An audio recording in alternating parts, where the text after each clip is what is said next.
Hello, this time on Sitrep, the digital targeting web. It is at the heart of the plans to modernise our armed forces and make them 10 times more lethal. So what is it? How will it work? And what will it mean for the men and women of the armed forces? This is not some far-off concept. The delivery date is just 2 years away.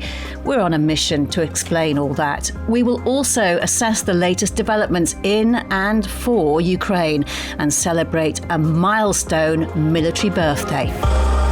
Harnessing the power of our data will be absolutely critical. You cannot be 10 times more lethal without it. Defence Explained. One would hope that we're not looking at more data, we're looking at better data. One of the reasons why pilots have helmet displays is so that they can look at the essentials, that they're not overloaded with data that they don't need. This is Sitrep with Kate Gerbeau and Professor Michael Clarke.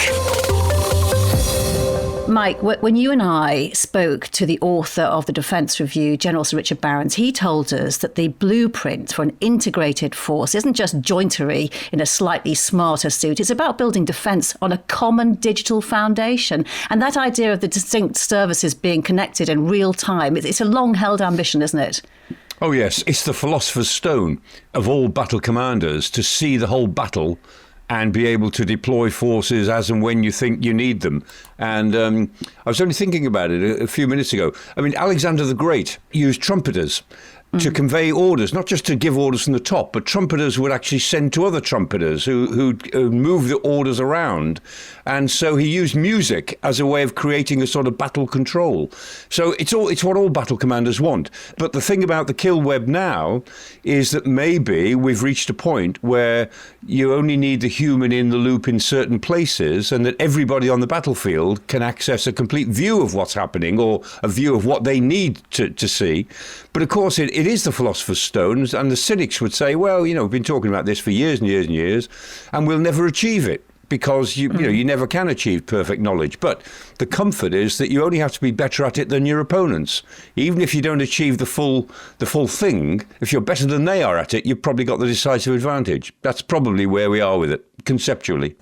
Exactly. And let us try and understand a bit more then about the digital targeting web. We're joined by Dr. Tim Stevens from the Department of War Studies at King's College London, where he's also head of the King's Cyber Security Research Group. Tim, welcome back to Sitrep. Great to see you again. Thanks for having me. Good to see you.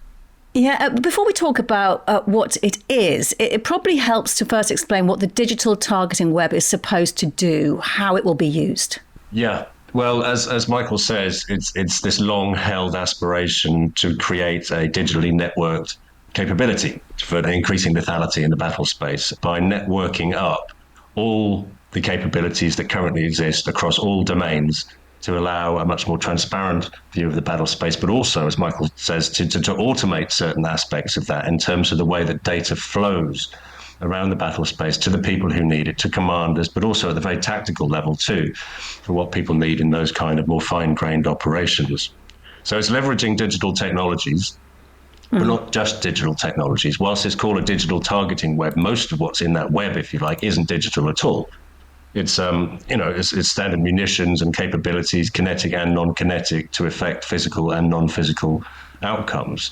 So it's about networking, linking up everything that we can in the battle space in order, as General Jim Hockenhuller said recently, to effect a step change in lethality. So if you could put that into language of the end user, how would that look like?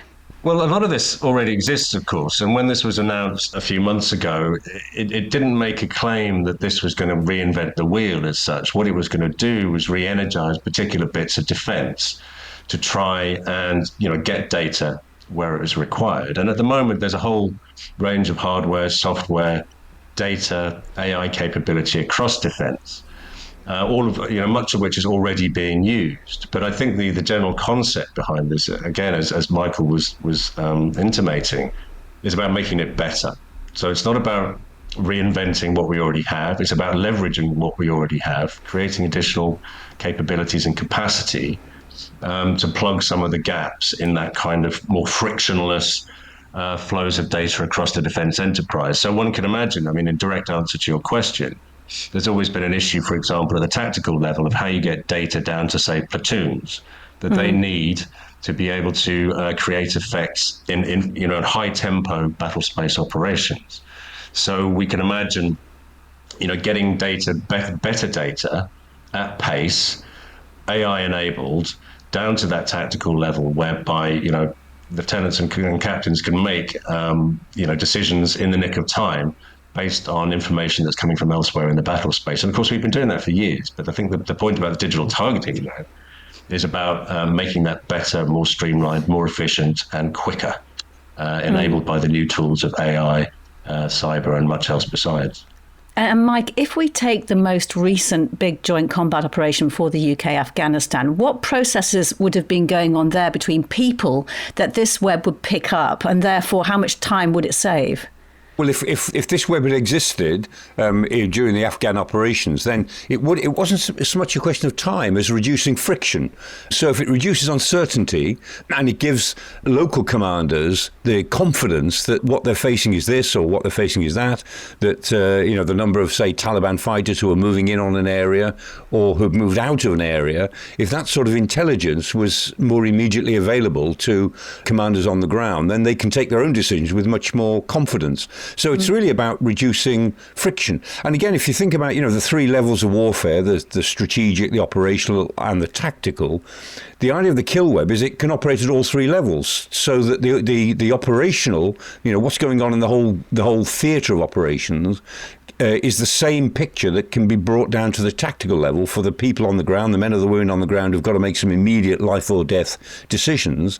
But it's up at the strategic level, because it can also tell you, in theory, what you should not be doing, or what is not sensible to do, or what is not worthwhile doing, or some of the non-kinetic things that might be involved. So you might not want to destroy facilities that might be strategically useful when your forces capture them. Or alternatively, you might think it is a strategic priority to try to destroy something quickly in order to take it offline so the enemy can't use it. It's that integration of the levels of warfare that are available to the commanders where they need them. But the big problem always is overload. Information overload can create complete panic or complete stasis in a command system. So one of the clever sides of the kill net is actually being able to deliver the information that people need up and down the system, so that it works horizontally as well as vertically in a way that people believe. There's got to have credibility. So the commanders at all levels believe what they're getting from this net, not second guessing whether it's gone offline or something's gone wrong or there's a glitch in it somewhere. So, Tim, let's dig into what this digital targeting web exactly is, the nuts and bolts. It's not a single box of tricks, is it? It's not even a single system. So what are the components? What does it involve? It's not a single system. It's not a single set of technologies. It's not even a single infrastructure. It's, as I was suggesting a moment ago, it's a lot of what we already have built on a common digital. It's not a common digital infrastructure, but it is a digital infrastructure or digital infrastructures. So we're thinking in traditional or more traditional, conventional terms about sensors, effectors, deciders, and data. And sensors in the battle space and beyond, of course, across domains. And I think that's an important thing to recognize here, that it's not just land warfare, it's also involving air, sea, land, space, cyber, EM, and all the rest of it, to enable what the UK ultimately wants to be able to do, which is to do NATO-style multi-domain operations. So you have sensors gathering data. You have that data being distributed to decision-making nodes, which in many respects could be automated if it's just about where to parcel out information, but it could also include people, of course, and of course human-machine teaming. So I think that's very much part of it, is leveraging AI to enable better decision-making in the moment. And then, of course, to generate effect through those decisions. That's the kind of the kill chain, if you like, from sensing through decision-making through to effects. And that's ultimately... So the sensor could typically be what? Could you give me some sort of concrete examples of those? Yeah, I mean, you can think of satellites. You can think of all sorts of different types of sensors in the battle space, whether they're movement sensors for more kind of conventional military movements, but also when we're thinking about cyber or electromagnetic, you're thinking about different types of sensing. So if you're looking at the cyber thing, which is kind of the area I work in, you're looking for particular network activities, anomalous behaviors, you're looking for patterns of behavior. and through being able to essentially hack into enemy networks, work out what they're doing in the digital space. And of course, just like us, adversaries are using digital technologies to enhance, to enable what they're already doing. And it's a force multiplier in that sense. And it is for us too. And Tim, you say we have much of this already. What are the bits that still need to be put into place? Well, my reading of this is that most of what we have was already there in terms of kit. And then there's a couple of things that we probably need to be looking at. And these have been mentioned by various people, such as Jim Hockenhull, who's the head of what was Strategic Command, in the sense that there are exquisite capabilities that need to be developed, and this is why there's a call for industry to help with this. Industry is perceived as being much more agile, flexible, adaptable, innovative than defence, and I think that's a reasonable argument. So getting industry involved in developing certain types of capabilities, capacities, things that enable connectivity, that enable decision making, that bring in AI into that element of the targeting web. But the other side of it, which is the one that I think is much more challenging, is the reason this exists is because the perception is the defence activities in this space have been somewhat siloed over the years, as happens in any large organisation. Very often aligned with particular domains, and bringing those together.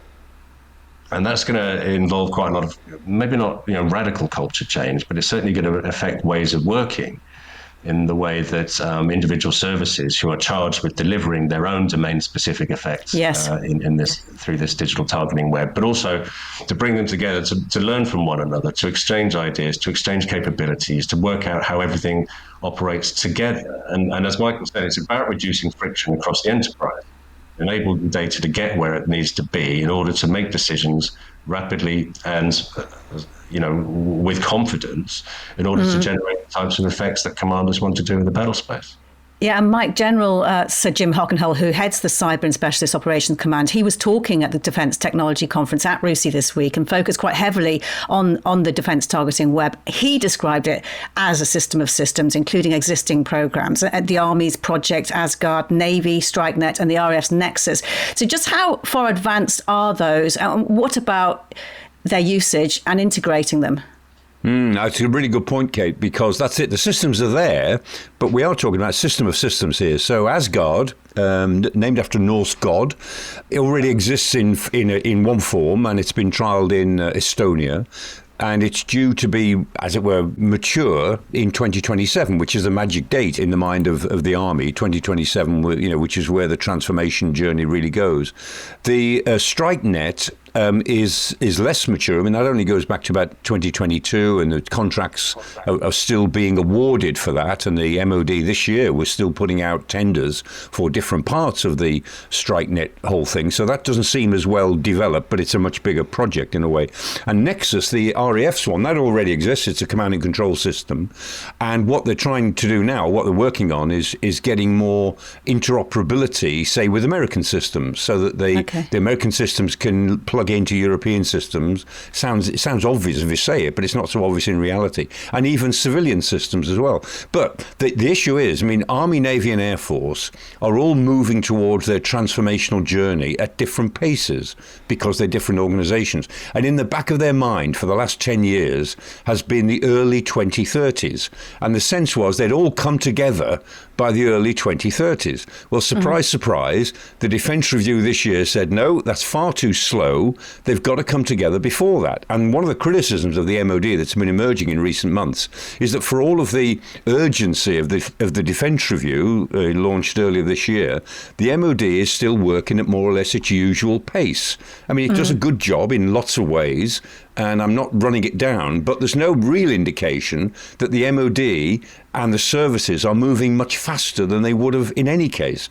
And so there is a sense in which we wonder about when this transformational system of systems might be, we might be able to say it's more or less in place, not by 2027, alas. So, Tim, Mike mentioned interoperability with our allies. Does this mean integrating with the US and other NATO allies, or is it just a British walled garden?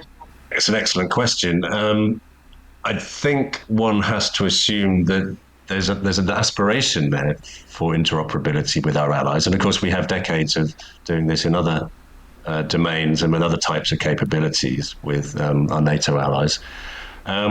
I can't imagine that most of this has, well, put it this way, if most of the capabilities already exist in one way or another, and we're looking at a new way of linking things up or improving the connectivity, we have been exercising a lot of these capabilities for years, and that means doing, a certain level of interoperability with the US and other NATO allies. So a lot of this is probably, our partners in this understand how our networks work and what our capabilities can deliver.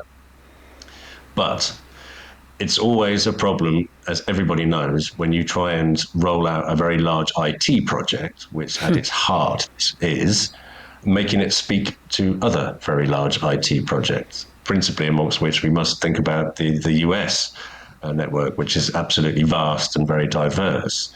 So, I mean, I'm not given to speculation much, to be honest, but I can imagine there's some very interesting conversations with NATO allies about precisely, and not just the US, of course, because every nation has its own peculiarities and idiosyncrasies when it comes to capabilities and so on, and doctrine, of course.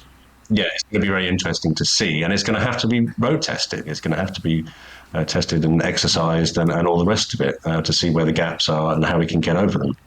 So, Mike, what is the danger then of data overload? It is always a danger. That's one of the things that I think people are very aware of. You can collect all of this stuff, of course, but interpreting it quickly enough and then, as it were, allowing the data to flow to where it needs to be. That's the clever part. And I think the system designers, as I understand it, are acutely aware of data overload because that's one of the pervading sins of the digital age. One of the reasons why pilots have helmet displays is so that they can look at the essentials, that they're not overloaded with data that they don't need and their display can move quite quickly. I mean, an F-35 is remarkably easy to fly. And I've done it on a simulator. It's remarkably easy to actually make the airframe go where you want it to go because it makes all its own decisions. So the pilots don't have to worry too much about their skill in flying the plane. They're still needed, of course. But the rest of their time is spent looking at the weapon systems, the sensors, the command structures that they're part of. But the thing that they don't need to worry about is whether they've got the elevators right, where the ailerons are on the wings, what sort of thrust they need. All those sort of seat of the pants flying decisions have long since been taken away from pilots because you worry about data overload right down to the individual who's operating a weapon system. So Tim, when this web is online, how will servicemen and women experience it, as it were? What's it going to change for them? It's a really good question, and I don't have a direct answer to that. I mean, already, at every level, the levels of war, and of course across multiple domains, IT is already an absolutely integral part of the defence enterprise. One would hope that with that data overload issue in mind, that we're not looking at more data, we're looking at better data. And of course, that's where the hope is that machine learning and AI can enhance the types of data that we're getting. I vividly remember platoon commander coming back from Afghanistan and talking about when they upped sticks and left their little camp, that part of the real problem they had was all the CD-ROMs they had, which were filled with terabytes of data that they've been forced to collect and store during the course of their deployment, most of which, he said, was utterly useless. So, one would hope that both at the tactical, operational and strategic levels is about better data and removing a lot of the noise. And as Mike said earlier, it's all about having confidence in what you're seeing. And I hope that would improve the ability to make decisions at whatever level of theatre we're talking about. Do you have any thoughts, Mike, on how it might change the experience for servicemen and women? Well, it should change it in very positive ways, and it will know if it does, as Tim said, if the servicemen and women have confidence in what they're getting, and if they feel that that this capability allows them to concentrate on what's in front of them, on the job they have to do, whatever it might be, whether it's an enemy or whether it's a task in front of them, that they are not distracted by it, they're helped by it, and that's what we're aiming for, so that they can get on with doing what it is they're there to do at whatever level in the system they're operating. Just one more question, Tim, before I let you go. Is this a road to automated warfare, do you think? I would hope. Well, it depends what sort of automate or what we're thinking of automating. I think there's no doubt that the defence dream, both in the UK and elsewhere, has been automating certain elements of the delivery of lethal effects, but I think there's a big cultural resistance to that. I also think there are some legal and ethical issues. But when it comes to automation of data collection, processing, and dissemination, that is part of the automation piece too. And certainly autonomy is closely related to that also. And Mike mentioned earlier the idea about increasing the confidence and autonomy of local decision making and so on. And I think that's undoubtedly part of it. And automation will play a major part in that. But in terms of the actual automation of lethal effect, I think we're not there yet, and I don't think actually defence wants that in toto. They want some elements of that to be automated, but I still think human in the loop for now, or at least on the loop. Great to have you in the loop, Dr. Tim Stevens. Thank you very much for your time on Sitrep today. Thank you. Well, much of the thinking behind the defence targeting web is informed by lessons from Ukraine, and the world might just be turning its attention back to that conflict a bit more now that the war in Gaza is at least on hold. We'll look at the next steps for Ukraine in a minute, but it's just worth reflecting, Mike, that Russia continues to rain down ever more firepower on Ukraine. The railways and power grid are really suffering right now. Yes, and that's the intention. The Russians are making a big push now that the winter is starting, realistically, end of October, to take down the Ukrainian power grid as much as they possibly can. And so Ukraine's facing its fourth winter, and this will be the hardest that they have faced in domestic terms. And they're trying to get more energy from Europe, to import more energy from Western Europe, and also working with more generators. And they've still got their nuclear power from their 3 power stations, which are still operating, which the Russians don't attack. So there's ways for them to get through, but undoubtedly the Russians are doing as much damage as they possibly can as early as they can in the winter with these big attacks. I mean, they've got so many drones now. These attacks are 500 and 600 drones at a time, and ballistic missiles. And because they've made their ballistic missiles more capable, certainly in the final phase of flight, they've been able to adjust the way the ballistic missiles drop in the final few seconds of flight. Ukrainian air defences, even the Patriot batteries, are far less effective at the moment. Well, Forces News reporter Simon Newton is just back from Wednesday's meeting of the Ukraine contact group at NATO HQ in Brussels. Hi, Simon. Ukraine's defence minister said his immediate priorities were FPV drones for the battlefield, then interceptors, and then deep strike missiles. Did he get what he wanted? I think he partially got what he wanted, not fully really. There was obviously there is a push on the FPV drone front. The UK announced that it's given 85,000 FPV drones in the past 6 months or so. It's giving about 100,000 this year. And they're also working on, there was a lot of talk about interceptor drones as one of the potential answers, and the UK is working on this joint project with the Ukrainians to build this Octopus interceptor drone. So, and as Mike said, drones, it is a numbers game to a great extent, and the Ukrainians are saying they're going to produce 10 million drones next year, so that gives you some idea of what we're talking about. So there's momentum in those areas. I think on the deep strike side, that was all still a bit murky. We obviously got this question about Tomahawk, which is going to be discussed by Zelensky and Donald Trump on Friday, and that's the big one that everyone's waiting to hear about. No answer on that yet. So so they partially got an answer. There's some talk about the Americans potentially giving 20 to 50 Tomahawks, but they won't come directly from the Americans. They'll come through this Pearl system, so they'll be supplied to NATO, and then NATO would give those to the Ukrainians. So yes, they got a partial answer, I think, but not the full answer perhaps they were after. Yeah. And Mike, on that subject of the Tomahawk, the US Tomahawk cruise missiles, President Zelensky's imminent meeting with President Trump, I mean, it's almost an impossible question to answer, though. Do you think he will get them?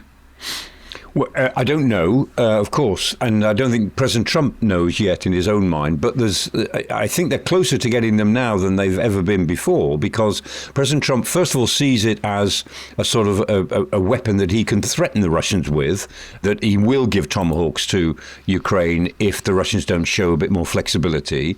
So he's using it for that purpose. The Pentagon is not wild about the idea for all sorts of reasons, but the sort of numbers we're talking about, as Simon said, I mean, 20 to 50 is not going to run down their stocks. They've got many thousands of them.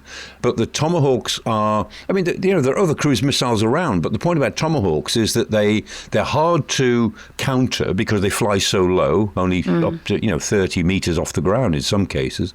They carry a big-ish warhead, 450 kilos, about 1,000 pounds, and they travel 1,500 miles. So they're ideal for accurate deep strike, and that's the whole point. Since they made their appearance on the battlefield in 1991 in the Gulf War, they're very good for deep strike missions.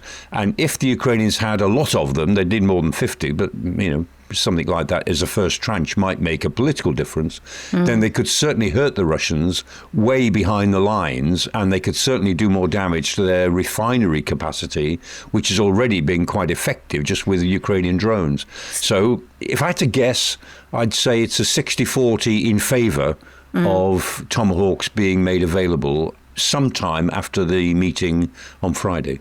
So Simon, Mike outlined very well there what the Tomahawk can actually do, but does it have to be a Tomahawk? Could other NATO nations supply an equivalent? Well, we are supplying some, to a degree, an equivalent. Obviously, we've given Storm Shadow, the British are given Storm Shadow, the French are given Scalp, which is the MBDA equivalent of Storm Shadow, which are other cruise missiles, and they've been used very successfully. We saw that strike on the Black Sea Fleet headquarters in Sevastopol, which was very successful. I mean, there are key differences. Those are obviously air-launched rather than launched from ships and submarines. There's also some talk about, the Americans have developed a land launcher for the Tomahawk, which possibly is what the Ukrainians would need because they don't have the ability to do it any other way. But these are shorter range missiles. The Storm Shadow, Scalp have a range of about 300 miles compared to the Tomahawks, 1,500 or so plus. The other option, of course, that's being tied to all this is Taurus, which is this German cruise missile, which has a similar range, is a kind of bunker busting weapon that Ukrainians would find very useful. There's been talk throughout this war of them using that to hit the Kerch Bridge, for instance. But that's been very much tied to politics with Germany. Friedrich Merz has not been willing to let that go. And there is some talk, going back to what Mike said, that Trump might try and tie these two things together, that he might say, I will give you Tomahawk if the Europeans step up and give Taurus. So it's not an entirely American deal. So there are alternatives, but the Tomahawk is the daddy of cruise missiles, as Mike said. It's been, from the Gulf War through Afghanistan, and they used 30 of them or so on this latest strike against these Iranian nuclear facilities. So it is a very, very potent weapon, very difficult to detect and shoot down. And, the Ukrainians have wanted it for some time. So the 60-40, I think they take those odds at the moment.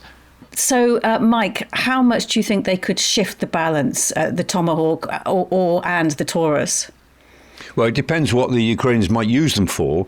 If they use them for strikes against Moscow, which is what the press always talks about, it would have a political impact but not make any difference really to anything on the battlefield. Even if they went for military facilities around Moscow. The thing that these things would be most effective in is deep strike. So to hit either concentrations of Russian forces before they come forward, or fixed targets that make a difference to Russian command and control. Or if they could go after the drone factory at Alibuga in Tatarstan, which they could, if they could actually get the drone factory with a mixture of Tomahawks and drones and put that either out of action for a while or really severely reduce its capacity, that would make an obvious difference to the winter offensive that they're facing at the moment.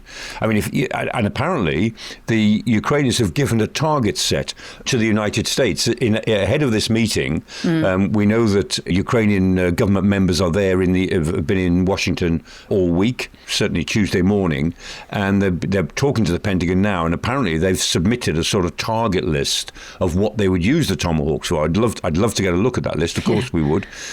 So would the Russians.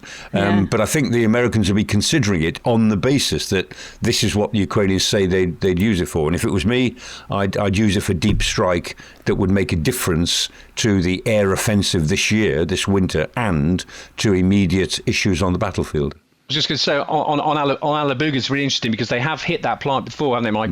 But only with long-range drones, which only have a 5 kilo warhead or so. So Tomahawks can make a big difference. So imagine the step change there. Yeah, and that factory, very interesting, is actually manned by about 20,000 North Koreans, we believe, isn't it, that have been imported to work in there. So that is going to be a key target. Yes. Yeah, if they could put half a dozen or 10 or 15 Tomahawks onto Alibuga, They wouldn't destroy the factory because it's such a huge facility, but they could knock its production back quite a long way, I would think.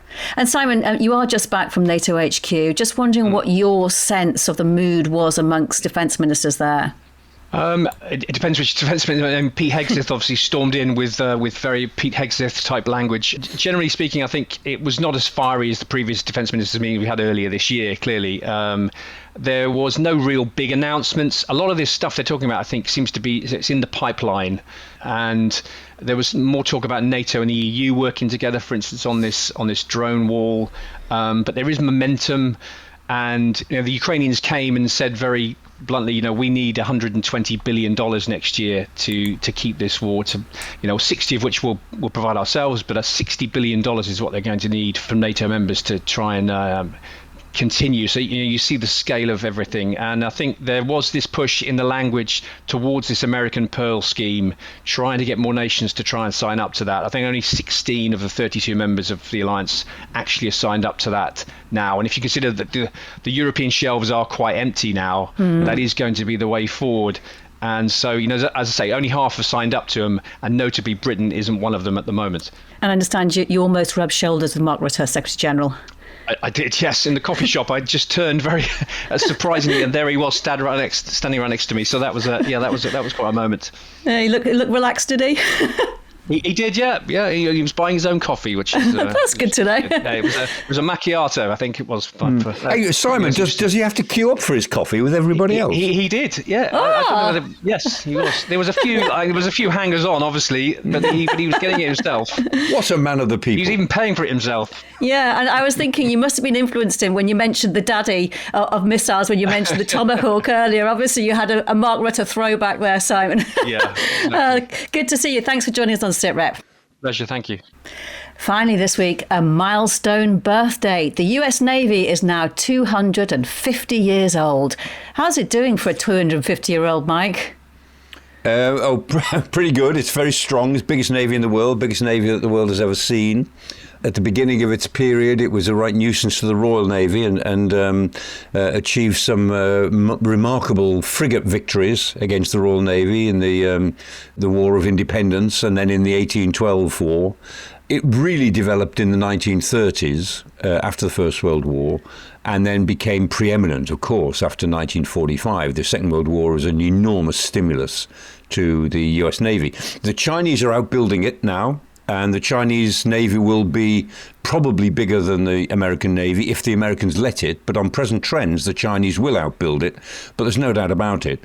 It's a Navy the like of which the world has never seen before in terms of the numbers, the sort of 600 ship general level of the US Navy. It's gone above and below that figure, and sometimes they talk about even more need for ships. But it's not just the number of ships, it's the sheer capabilities of the Navy, undersea, at sea, on land, with the Marines, in the air. It's like a full-scale armed forces of its own, regardless of what the US Army and the US Air Force is also doing.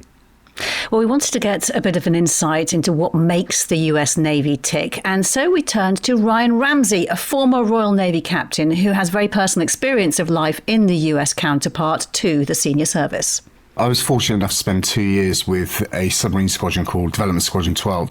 And in basic terms, they had 7 submarines. They did some amazing stuff in pre-tactical training, developing tactics. And I was privileged to ride lots of submarines. I did one under the ice expedition as well. So did a lot with them and loved my time with the US Navy.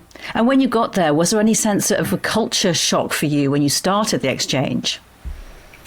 Yes, there was, and in a positive way, I would describe it. So the way they look after their people is absolutely incredible. And when I say just their people, I'm talking about their broader families, veterans. I was absolutely amazed the first time I went on to the base at Grossen to see young families enjoying great facilities, that there was healthcare for everybody. There were loads of veterans on the base as well, and people used that place to socialise. It was quite amazing considering it was a submarine base, and you don't see that in the UK. And for someone who has experienced life in the Royal Navy but not its US counterpart, how do they compare? I mean, you've talked about that family feeling and that support. Was there anything else? Well, they had lots of money, so the fact is they had some amazing kits, and they were able to iterate really, really quickly. So they would learn lessons from a particular patrol or exercise. They would change equipment, and they would deal with it. I also saw the camaraderie, the way they included families into the submarine crew. It was incredible, and I tried to replicate that in HMS Turbulent, because I thought taking the personal time to talk to every family member and explain to them what was going on, and to write to the families to let them know and make it personal, use your own handwriting to do this stuff. They were really valuable lessons. And what do you think is the same? Well, we go after the same enemies. That's the first thing. There's a common shared feeling of duty to each other, the US Navy and the Royal Navy, because our operations and our exercises are done together. So that bit is very common. Our tactics are slightly different, but you'd want that. If everybody had the same tactics and the enemy found that out, then that would not be a good thing. But the desire to achieve success, the desire to look after crews and bring them home safely and achieve mission success, that's common across both navies. And culturally, where do you think the points of where you are the same are, and what are the differences?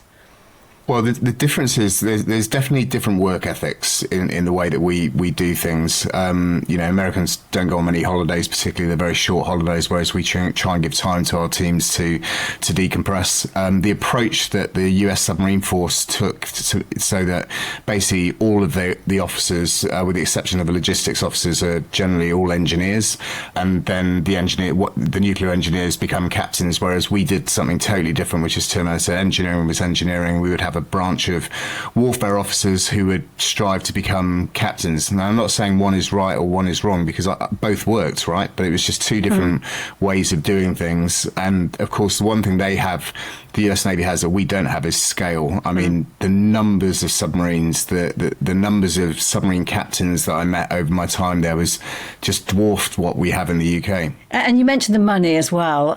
Do you think the US Navy is much more technologically advanced as well? No, I think there's parity in some of this stuff, because the one thing we have within the Royal Navy is a history of tacit knowledge of submarine operations, and we can bring that to bear in a variety of ways. So in many cases we work on the same systems to align, because there's benefits from both groups of people that should be brought together. I think the difference is when they see something that needs to be changed, they can do it almost instantly, because there's money there to do it. The procurement processes are much faster than the UK. They're much larger, obviously, than the UK, so they're able to do this stuff pretty quickly. So what else do they do better?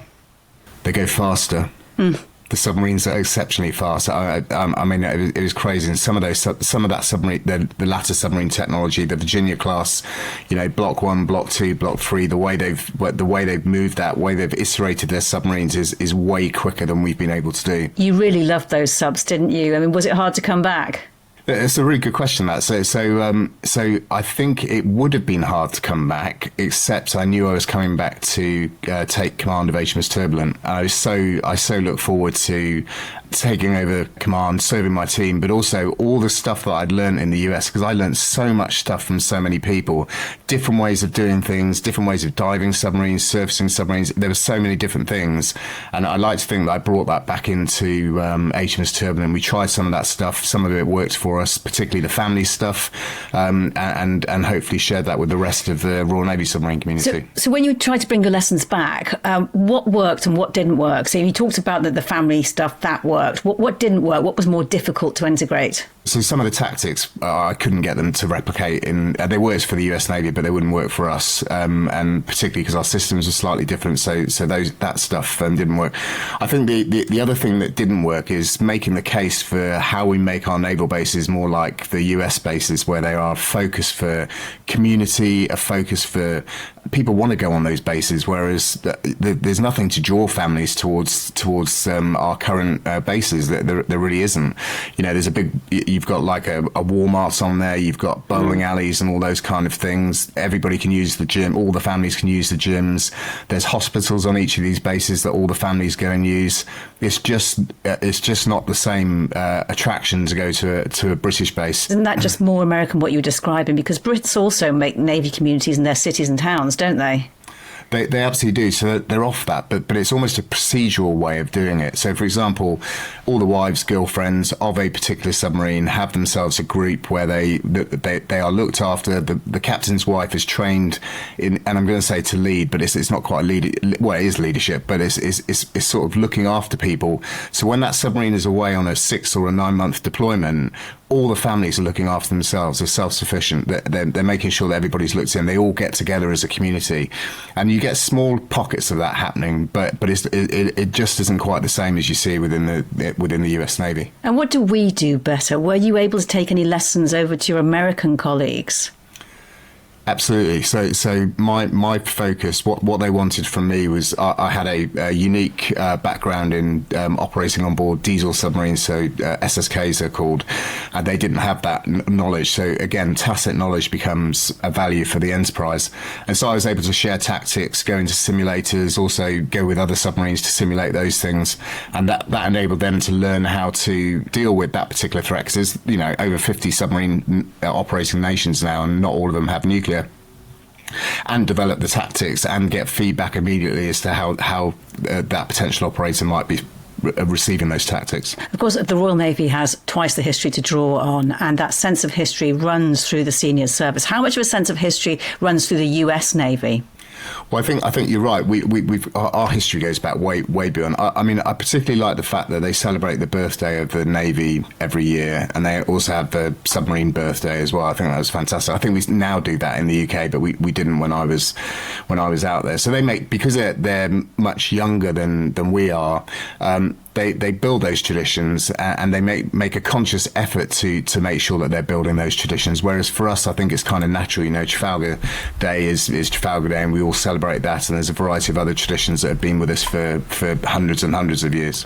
And Ryan, you're still in touch with people who you served with in the US. Do you get any idea from them how big a deal this 250th birthday of the US Navy is there? Yeah, I think I am. I mean, I made lifelong friends when I was out there, including he became Chief of Naval Operations, and he was my mentor for a long period of time. So yes, I'm in touch with them. I mean, it's a really big deal for them, and I know they're going to celebrate it well. They're proud submarine force. They're a proud Navy. They're proud people, right? So they will celebrate, and it will be done in style across the US. Bet you'd like to be there. I wish I could make it, yes, but I'll have a tot of rum for them over here. Ryan, really great to speak to you. Thank you so much. Good to speak to you. Mike, we know the Royal Navy has a very proud position in history. It dominated oceans around the globe for centuries. How big a part has the US Navy played in the 250 years of its history?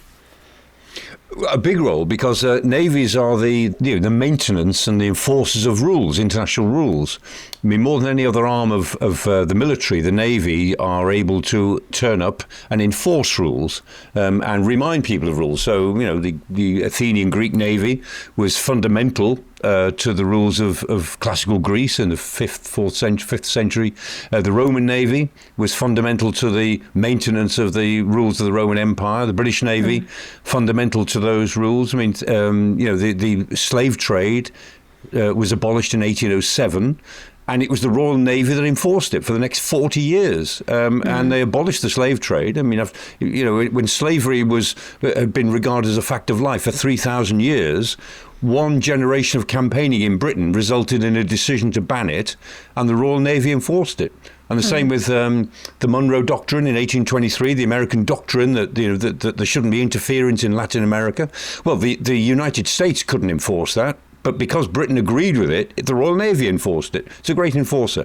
And the United States Navy, since 1945, has been the great enforcer or the facilitator of the rules-based international order. It's the hard power that sits, underneath the rules-based international order. And again, if you think about it, the Americans, apart from the possibility of air attack, they never have to worry about an attack on their territory. So their Navy and their Army, and a large part of their Air Force, is expeditionary. It's the biggest military organisation the world has ever seen, and it is designed to fight somewhere other than in the United States. It's a whole expeditionary military arm, and so of course it's been the enforcer of a rules-based international order. And of course the great question of our current era is whether the United States will continue to do that. It says it won't. It doesn't want to. I think it's the US under the Trump administration is frankly confused about what it thinks of the rules-based international order. It's working through a sea change in attitudes. And in a way, if those attitudes change, then the rationale of having a rules enforcer, an expeditionary military, comes into question. And if the United States is to go isolationist, does it really need armed forces of this size? Probably not. But that will be an interesting question which it might confront in 5 or 10 years if it goes down the isolationist road. Interesting thought to leave it on. Mike, thank you very much. And regardless, a very happy birthday to the US Navy from us on Sitrep. Thank you, Mike. Thanks to all of our guests. That is all for now. Professor Michael Clarke and I will be back with another Sitrep next Thursday. In the meantime, you can stay up to date with all the latest defence news on our website, forcesnews.com. For now, though, from me, Kate Gerbeau, thank you for joining us. Bye-bye.